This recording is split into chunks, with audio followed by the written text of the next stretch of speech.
వచ్చి నా ఇంటి చుట్టూ మొత్తం పోలీసులు పహారా కాసినారు. వేల్పూర్ గ్రామాన్ని మొత్తం పహారా, పోలీస్ పహారాలో ఉన్నది.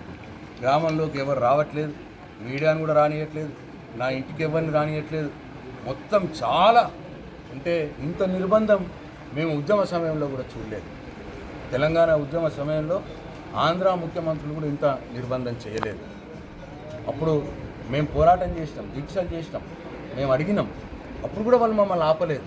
కానీ ఇవాళ భీమ్గల్ ప్రజల సమస్యలు, భీమ్గల్లో పెండింగ్ పనులు పూర్తి చేయటానికి ప్రజల కోసం నన్ను కష్టపెట్టుకొని నిరాదీక్ష చేస్తా అంటే నేనేం హింస చేస్తానులే, రాస్తారోక చేస్తానులే, రాళ్ళు కొడతానులే, ఏమనలే.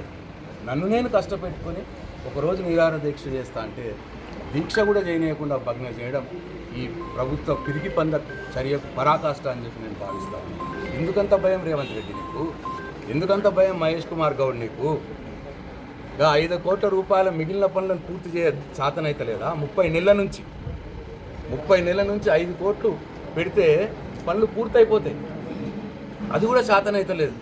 నన్ను మాత్రం దీక్ష నేయకుండా, నన్ను అడగకుండా, నా గొంతు నొక్కి నన్ను అరెస్ట్ చేసి నన్నేదో చేద్దామంటే నా పోరాటం ఆగేది కాదు.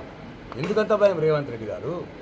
పెద్ద మాటలు చెప్తారు కదా, మా 1 కోటి మంది మహిళల్ని కోటీశ్వరులు చేస్తా అంటారు కదా, నేను 1,50,000 కోట్లతోటి మూసీ రివర్ ఫ్రంట్ కడతా అంటారు కదా, పెద్ద మాటలు చెప్తారు కదా. ఈ భీమ్గల్లో ఒక 5-6 కోట్లు పెట్టి హాస్పిటల్ కంప్లీట్ చేయడం, ఆ 10 కోట్లు మేమిచ్చిన బడ్జెటే, మళ్ళీ మీరు కూడా కాదు, మీరు మంజూరు చేసింది కాదు, మేము మంజూరు చేసింది, మేము బడ్జెట్లో పెట్టినాయి. ఉన్న నిధులను ఇవ్వాలి అంతే.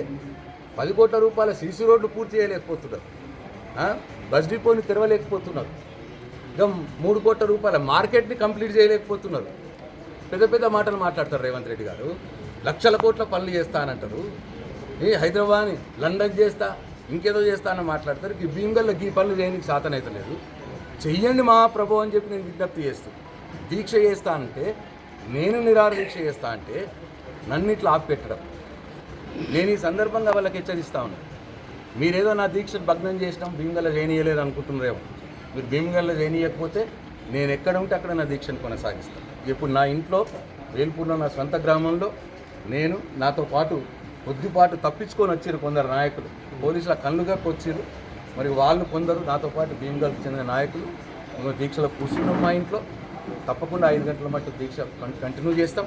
మమ్మల్ని అరెస్ట్ చేస్తే జైళ్ళల్లో వేస్తాం, పోలీస్ స్టేషన్లలో వేస్తాం. ఎక్కడికి తీసుకుపోయినా సరే చివరికి మమ్మల్ని ఏడబెట్టినా మీరు కార్లలో తిప్పితే కార్లలో కూడా నువ్వు దీక్షణ చేస్తాం. 5 గంటల దానికి వదిలేదు లేదు. ఈ ప్రభుత్వం మెడలు వంచి భీమ్గల్లో ఆ ఆసుపత్రి పనులు, అట్లనే మార్కెట్ పనులు, అట్లనే పూర్తయ్యేదానిక సీసీ రోడ్ల పనులు పూర్తయ్యేదానిక, భీమ్గల్ బస్ డిపో తెరిచేదానిక మా పోరాటం ఆగదు. రాబోయే రోజుల్లో ఇంకా వివిధ రూపాల్లో మా పోరాటం ఉంటుంది. ఖబర్దార్ ముఖ్యమంత్రి రేవంత్ రెడ్డి, ఖబర్దార్ మహేష్ కుమార్ గౌడ్.